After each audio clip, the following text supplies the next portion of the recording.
Абай жерінде мемлекеттік соттар пайда болмай тұрып, халық даналығы мен әдет-ғұрып құқығын ұстанған билер соты жұмыс істеген. Олар дауларды әділдікке, сөзге және қоғамдық сенімге сүйене отырып шешті. 19 ғасырда Ресей империясының құрамында Семей облысы құрылғаннан кейін сот төрелігі институционалдық сипат ала бастады.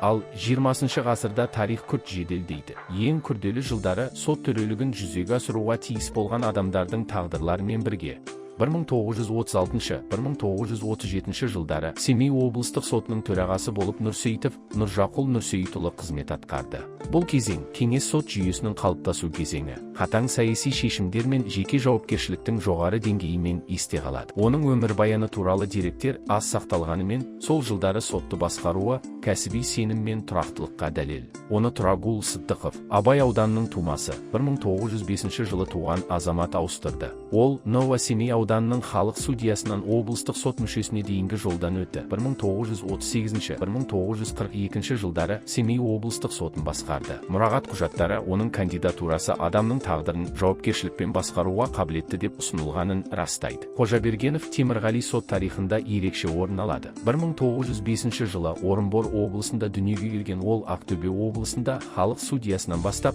Қазақ Кеңестік Социалистік Республикасы жоғарғы сотының төрағасына дейінгі жолды жүріп өтті. 1941-1945 жылдары Ұлы Отан соғысы кезеңінде Семей облыстық сотының төрағасы болды. Бұл уақыт соттың майдан, эвакуация және адамдық трагедиялар жағдайында заңдылықты сақтауға тиіс болған күрделі кезеңі. Соғыстан кейін 1944-1947 жылдары Семей облыстық сотын Еренбаев Нұрділда Дүйсенұлы, ал 1947-1952 жылдары Жанабаев Атамқұл Жанабайұлы басқарды. Олардың қызметі елді қалпына келтіру және бейбіт өмірге қайта оралу кезеңімен тұспа-тұс келіп, сот жүйесі тұрақтылықтың тірегіне айналды. Сот тарихы тек төрағалармен шектелмейді. Бұл жергілікті деңгейдегі судьялардың да тағдырлары. Перетятин Николай Иванович 1948 жылы Новошульбинск ауданында халық судьясы ретінде еңбек жолын бастады. Ол Алматы заң институтында сырттай білім алып, адвокат, оқытушы, нотариус, аудандық және қалалық соттардың судьясы болып қызмет атқарды. Оның өмір жолы құқық саласының адам өміріндегі үздіксіз қызметке айналуының жарқын үлгісі.